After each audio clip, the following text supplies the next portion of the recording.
Regards to testing, you can do this at home. They have companies that make at-home UTI test strips that you can do where you just urinate on the strip and you're going to be able to test your leukocytes. And they have a little reference range that you can look at. And basically, the dark on most of these, it's purple. The darker the purple, the more severe the infection is.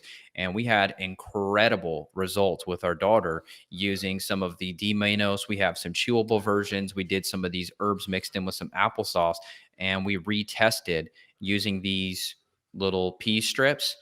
And I want to say I'd have to ask my wife to confirm. It was either 2 or 3 days. We completely got it from a deep, dark purple, indicating a very intense UTI, to nothing. It was completely white. So the brand is called Azo, A-Z-O.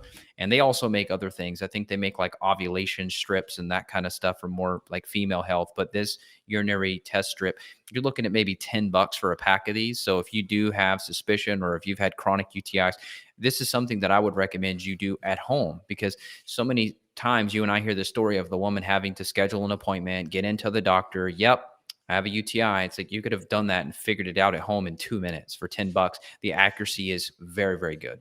Absolutely, 100%. And of course, there's some tests. If you do like a uroscopic or a microscopic urinalysis, we'll be looking at leukocytes. We'll be looking at protein in the urine. We'll be looking at pH. We'll be looking at potentially bacteria, E. coli, looking at the actual microbes in the urine. That's helpful.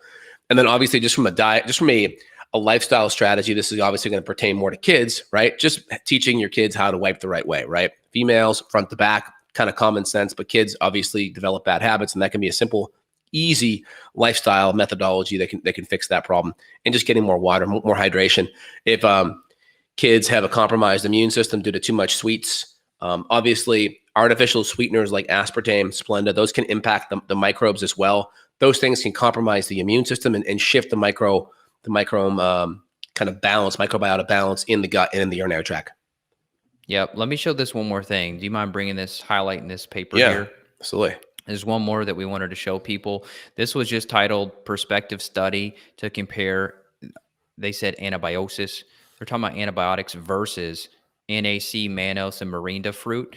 And the conclusion of the study at the bottom here, mannose and NAC resulted in similar to antibiotic therapy. So even if somebody wants to nitpick and argue, well, antibiotics are like better, they're not. They're not. Now, I'm not saying that in a severe situation where your kidneys are affected and you're going septic, I'm not saying I'm going to try to do this, but I'd be doing all of it. I'd be doing the mannose, the NAC, maybe the antibiotic if I had to. But I mean, based on the stuff you and I've seen clinically, based on more than what we've looked at in these papers alone.